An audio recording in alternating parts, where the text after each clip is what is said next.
first lecture, we have Professor Jane Lathrop, who's an assistant research professor in economics at Tulane, and she's part of the Education Research Alliance for New Orleans. Now, one of the things, now remember, we've been talking about all the reforms that took place in New Orleans after Katrina. Now that you're here, just imagine this town, all its vastness, 80% flooded. It's painful now thinking about it. Now, of course, after the storm, after the flood receded, came the key challenge, right? Rebuilding, repopulating, and the rebirth of the city, the transformation. And of course, on that basis, there have been all sorts of efforts across the board. You name it: urban policy, education, criminal justice reform. We're going to talk a lot about those reforms along the way, both in our classes and as we get to know the town. And probably one of the most important one, not the most important one, long term, is education reform. So I am very grateful to Professor Minko's presence here, and certainly the Alliance is one of the university's flagship initiatives to assist in the process of rebuilding New Orleans. So thank you so much, and I think you Thank you very much, and welcome to New Orleans. Thank you for the introduction. I don't need to introduce myself. A little more detail. My PhD is in public policy. I got it from the University of Southern California. I studied comparative education policy, which means I studied education reform being implemented around the world. I came to New Orleans because this is the most interesting place right now for market-based school reforms being implemented in the U.S. or anywhere in the world. And what I'll explain to you today is kind of what happened to the school system during Katrina. And then I will also, if we have time, give you an example of how this motivates our research. I've been told that you're all very smart and that you like to learn and that you're interested in New Orleans and Hurricane Katrina and the rebuilding. I would encourage you, and also, you know, when you're lost in the city, I also encourage you to ask questions. Everyone in New Orleans is incredibly nice. I've lived many places. I grew up in Washington, D.C., where everyone is not very nice. Everyone in New Orleans is incredibly nice. So if you're lost, ask for help here, right? If you don't know how to swipe your card, the bus driver will teach you how. Like, everyone here is lovely and helpful. So also during my presentation, please ask questions. I'm not sure what you know and what you don't know about the U.S. school system and what you do or don't know about Hurricane Katrina. There's lots of resources at our center's website. But I don't know if you've looked at them yet, but sometimes I'll point you in that direction. But please interrupt me, particularly during the first part of the presentation, on what happened and what school reform looks like here. And this is a citywide school reform. Just a quick background on the U.S. education system, which I know is different than most countries. It's highly decentralized.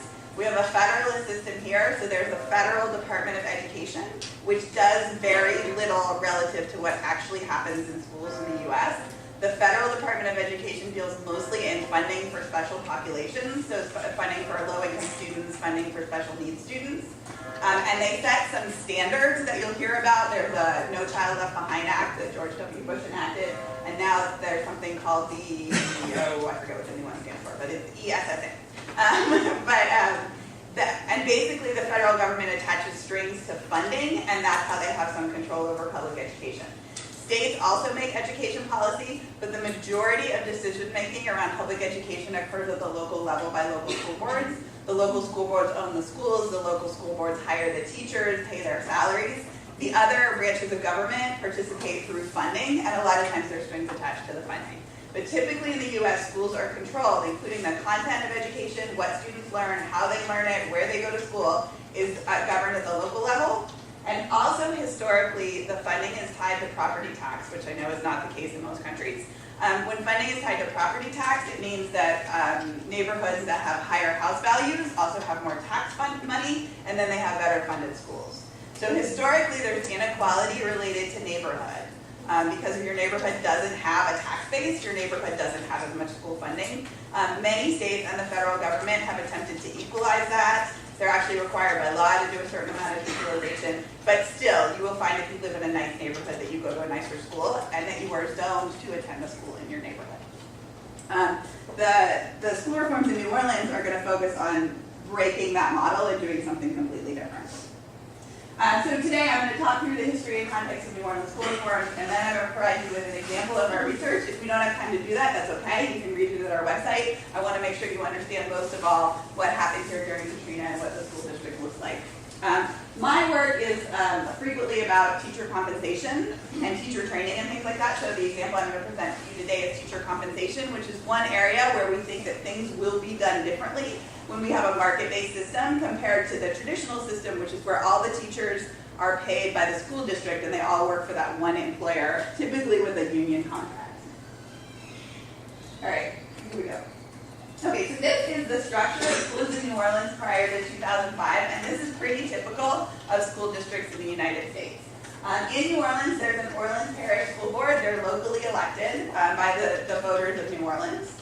They run, meaning all the school employees work for them. They decide on the curriculum and the testing strategies and everything.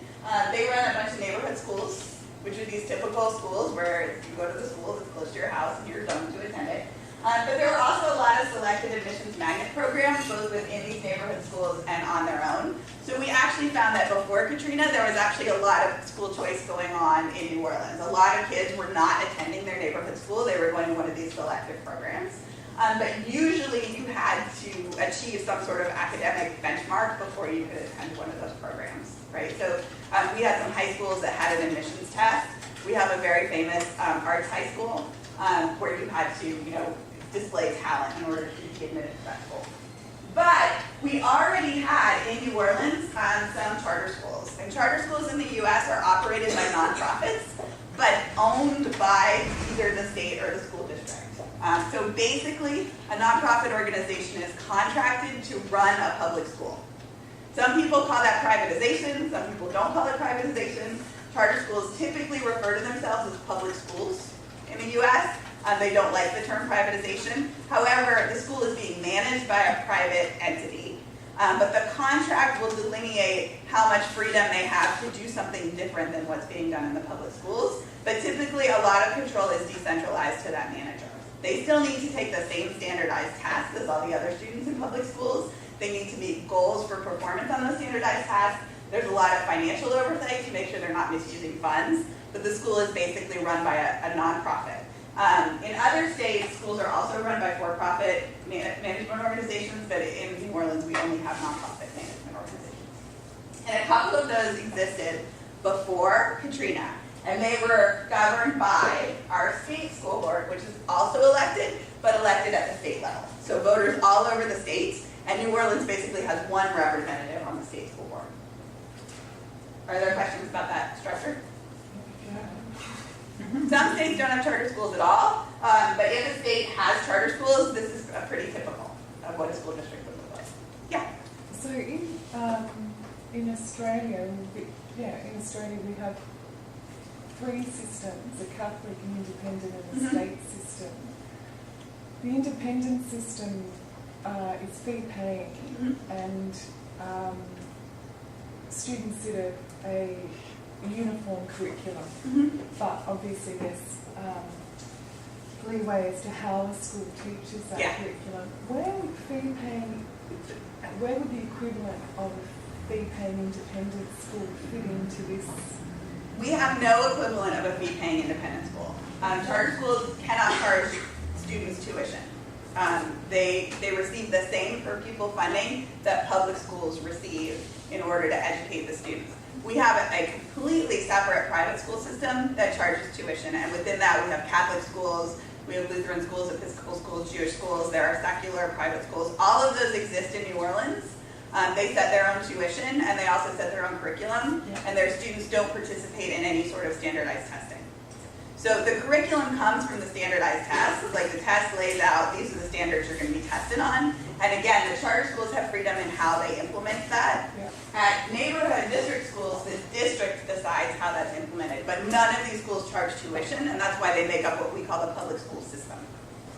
So is there a state curriculum being taught across these three types? Across these, yes. Yeah.